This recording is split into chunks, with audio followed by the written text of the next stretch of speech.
Stanley Kubrick की the shining एक हैरान कर देने वाली फिल्म है। एक ऐसी फिल्म जिसने साइकोलॉजिकल हॉरर के कॉन्सेप्ट को फिर से डिफाइन किया। अगर आपने कभी अकेलेपन की ठंडी सिहरन महसूस की है, किसी को धीरे धीरे पागल होते देखा है, या सही और गलत से परेशान हुए हैं, तो इस क्लासिक ने निश्चित रूप से आप पर इम्पैक्ट डाला होगा। द शाइनिंग स्टीफन किंग की बुक पर आधारित फिल्म एक घोस्ट स्टोरी से परे है। ये ह्यूमन माइंड के सबसे डार्क पहलुओं की स्टडी करती है। आइए देखें कैसे साइकोलॉजिकल टेंशन, सिंबोलिज्म और विजुअल स्टोरी टेलिंग की कई लेयर्स मिलकर द शाइनिंग को एक क्लासिक फिल्म बनाती हैं। द शाइनिंग की मेन स्टोरी जैक टॉरेंस पर सेंटर्ड है, जिसे जैक निकोलसन ने निभाया है। जैक एक रिफॉर्म्ड अल्कोहलिक एम्बिशियस राइटर हैं, जो ओवरलुक होटल के विंटर केयर टेकर की जॉब एक्सेप्ट करता है। उनके साथ उनकी वाइफ वेंडी और उनका बेटा डैनी भी हैं, जिसके पास द शाइनिंग नामक एक स्पेशल साइकी पावर है। शाइन की हेल्प से डैनी को होटल के पास के खौफनाक दृश्य और डरावने विजन्स दिखाई देते हैं, जिसमें खून से भरे सीन्स और डरावनी ग्रेडी ट्विंस शामिल हैं। फैमिली शांति की खोज में आती है, लेकिन होटल की सुपरनैचुरल पावर्स और अकेलेपन से जैक धीरे धीरे पागलपन की तरफ धकेला जाता है। ओवरलुक में जैक मेंटली और फिजिकली फंस जाता है, जो उसकी दुनिया को बदल देता है, उसके थॉट्स को करप्ट करता है और उसे अपने परिवार के खिलाफ कर देता है। क्यूबिक अपनी फिल्म्स में गहरे सिंबोलिज्म को इंक्लूड करने में मास्टर हैं, और द शाइनिंग इससे अलग नहीं है। ओवरलुक होटल एक हॉन्टेड जगह से कहीं ज्यादा है। ये इंसान के दिमाग के डिके का सिंबल है। जैसे जैसे स्टोरी आगे बढ़ती है, होटल में जैक की मेंटल डेक्लाइन क्लियर होती है। क्यूब्रिक अपने कैरेक्टर्स को कंफ्यूजन और पागलपन की मेज में घुसाते हैं, चाहे वो होटल के आउटर मेज हो या फिर उसके अंदर के कन्फाइंड रूम्स। आइसोलेशन सिर्फ जैक के लिए नहीं, बल्कि पूरे टॉरेंस फैमिली के लिए एक कॉमन प्रॉब्लम है। होटल की बाहरी दुनिया से आइसोलेशन कैरेक्टर्स के बीच इमोशनल और मेंटल आइसोलेशन को और ज़्यादा इंटेंस बना देती है। जैक लिखने में फेल हो जाता है और फ्रस्ट्रेटेड हो जाता है। वेंडी अपने परिवार को एक साथ रखने की कोशिश करती है, लेकिन कांस्टेंट डर में जीती है। और डैनी, जो साइकी शाइन के साथ पैदा हुआ है, डरावने नज़ारों के साथ, जिसे समझने के लिए वो अभी काफ़ी छोटा बालक है। फिर आता है ऐतिहासिक सिंबोलिज्म। क्यूब्रिक ने ओवरलुक होटल को नेटिव अमेरिका के शमशान पर बनाकर अमेरिका के वॉयलेंट पास्ट की ओर इशारा किया है। जैसे जैक अपनी पर्सनल लाइफ के ट्रोमाज का सामना करता है, वैसे ही होटल खुद एक मॉन्यूमेंट बन जाता है, जो उसकी फाउंडेशन में दफन गहरे राज को दिखाता है। जैक टॉरेंस का धीरे धीरे पागलपन की तरफ जाना द शाइनिंग की सबसे पावरफुल एलिमेंट में से एक है। स्टोरी की शुरुआत में जैक को एक नई शुरुआत की खोज में एक आदमी के रूप में प्रेजेंट किया जाता है, जो सोचता है कि अकेलापन उसे लिखने का टाइम और स्पेस देगा। लेकिन जैसे जैसे टाइम गुजरता है, उसे खामोशी, प्रेशर और सुपरनैचुरल फोर्सेस का इम्पैक्ट महसूस होता है।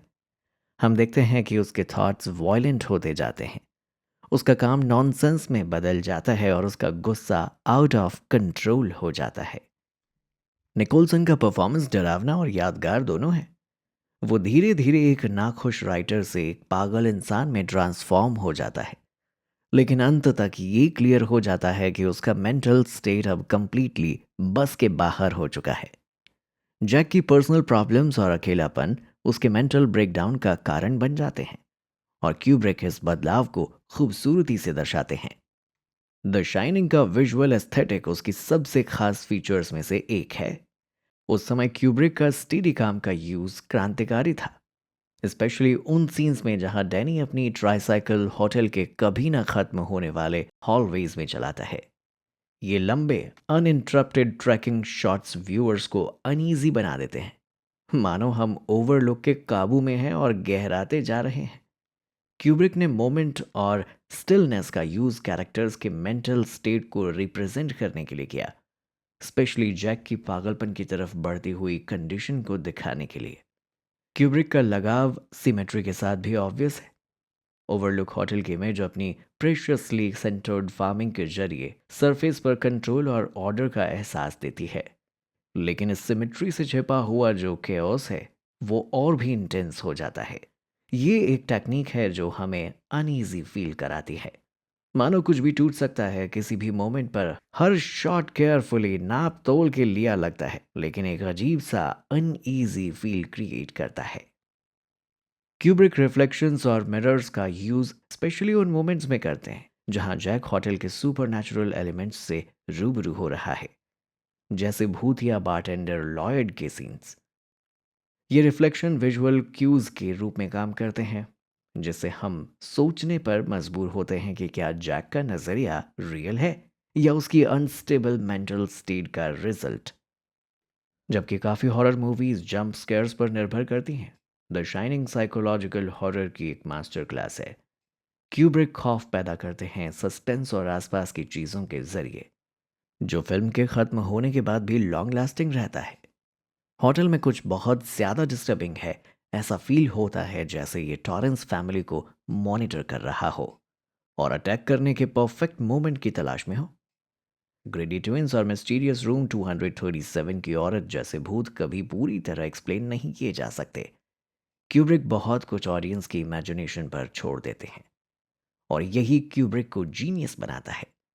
हॉरर इसमें नहीं है कि हम क्या देखते हैं, बल्कि इसमें है कि हम उसे कैसे फील करते हैं। ओवरलुक होटल की ये क्रीपी फीलिंग कि वो जैक की कमजोरी का फायदा ले रहा है और उसे अपने पिछले केयरटेकर की तरह खौफनाक क्राइम दोहराने के लिए मजबूर कर रहा है। ये फीलिंग हर फ्रेम में मौजूद रहती है। डैनी की शाइन करने की एबिलिटी फिल्म में साइकोलॉजिकल टेंशन को और बढ़ा देती है। उसके विजुअल्स जैसे ग्रेडी ट्विंस और खून से भरी लिफ्ट सिर्फ सुपर नेचुरल नहीं है, बल्कि उसके अंदर बढ़ रहे डर और ट्रोमा को भी रिप्रेजेंट करते हैं। इन लम्हों की गहराई ऑडियंस को होटल की एविल कैरेक्टर के बारे में सोचने पर मजबूर करती है। क्या ओवरलुक रियलिटी को कंट्रोल करता है, या ये सिर्फ लोगों के पागलपन को ड्राइव कर रहा है? जैसे ही फिल्म अपने क्लाइमैक्स पर पहुंचती है, हिज मेज के अंदर टेंशन अपने पीक पर होता है। जैक पूरी तरह से आज़ाद स्नो मेज में अपने बेटे का कुल्हाड़ी लेकर पीछा करता है। इसी बीच वेंडी अपने आप को बचाने के लिए स्ट्रगल कर रही होती है, जिस आदमी से जो कि जैक नहीं रहा। ये स्नो कवर्ड मेज होटल की तरह जैक के माइंड की एक प्रिजन का सिंबल है, जिसमें कोई एस्केप नहीं है। द शाइनिंग अंत में हमें आंसर से ज़्यादा सवालों के साथ छोड़ देती है। क्या जैक पहले से ही होटल के डार्क पास्ट में इन्वॉल्व था? क्या ओवरलोक इंसेनिटी का सिंबल है, या कुछ और डीपर? क्यूब्रिक के काम की यही तो खास बात है कि वो उसे इतना यादगार बनाती है, फिल्म के खत्म होने के बाद भी। ये स्टोरी आइसोलेशन, ह्यूमन माइंड की फ्रेजालिटी और सरफेस के नीचे छुपी डरावनी रियलिटीज जैसे थीम्स को एक्सप्लोर करती है, और इसी वजह से द शाइनिंग आज भी एक all time best psychological horror film मानी जाती है दर्शकों के बीच। देखने के लिए शुक्रिया, और अगर आपको ये एनालिसिस इंटरेस्टिंग लगा हो तो लाइक करें, कमेंट करें और सब्सक्राइब करना ना भूलें।